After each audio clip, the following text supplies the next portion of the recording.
kulifanyika baraza kuu ya ukombozi. Hapo mbinguni kulifanyika baraza kuu ya ukombozi. Mungu kauliza, na nataka shuka duniani. Tena kauliza, na nataka shuka duniani ili kukomboa watu katika dhambi zao. Mbingu zikabaki kimya, duniani nako kimya, kuzimuni nako pia. Yesu akajitoa, mimi nitaenda huko duniani ili nikomboe watu katika dhambi zao.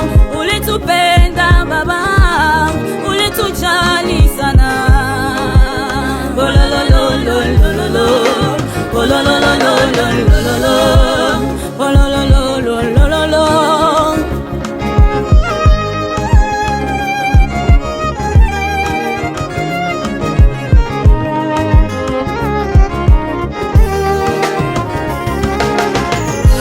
Alipofika duniani, Bwana wangu aliteswa sana. Alivumilia mateso, maumivu na madharau. Alivumilia mateso, masimango na masengenyo. Alitemewa mate usoni, fimbo alipigwa, alitundikwa msalabani, taji la miiba kichwani, mkuki ubavuni mwake, damu na maji yakatiririka. Hayo yote sisi tuwe huru, hayo yote tuokolewe. Ulitupenda Baba, ulitujali sana.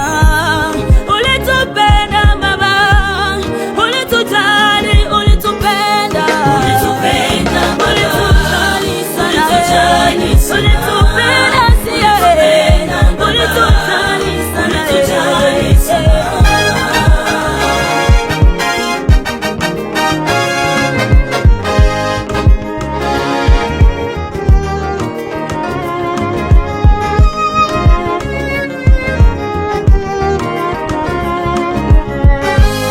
Kama mimi naimba leo ni sababu ya huruma yake. Kama mimi naimba leo ni sababu ya upendo wake. Alikubali kuacha mbingu na utukufu, akakubali mateso. Mwanadamu nani angekubali kufa kwa ajili yangu? Mwanadamu nani angetoa uhai wake kwa ajili yangu? Leo naitwa mtakatifu ni sababu ya huruma yake. Leo naitwa mwana wake ni sababu ya upendo wake. Leo nakuwa huru kweli, huru kweli kabisa.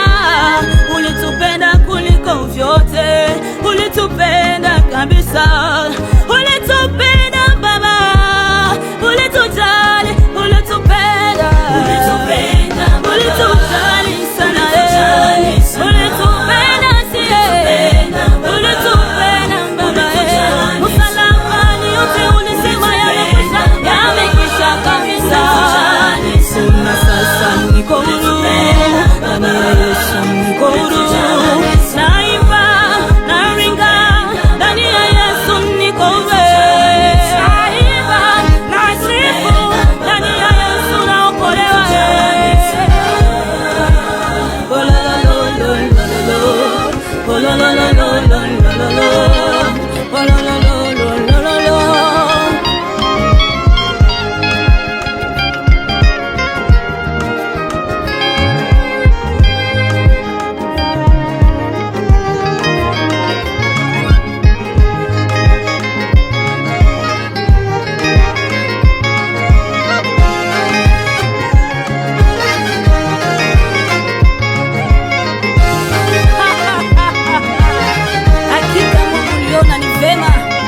Ututumie mwana wako wa pekee ili aje atufilie msalabani, kumaliza dhambi zote ambazo zilikuwa zimefunga maisha yetu.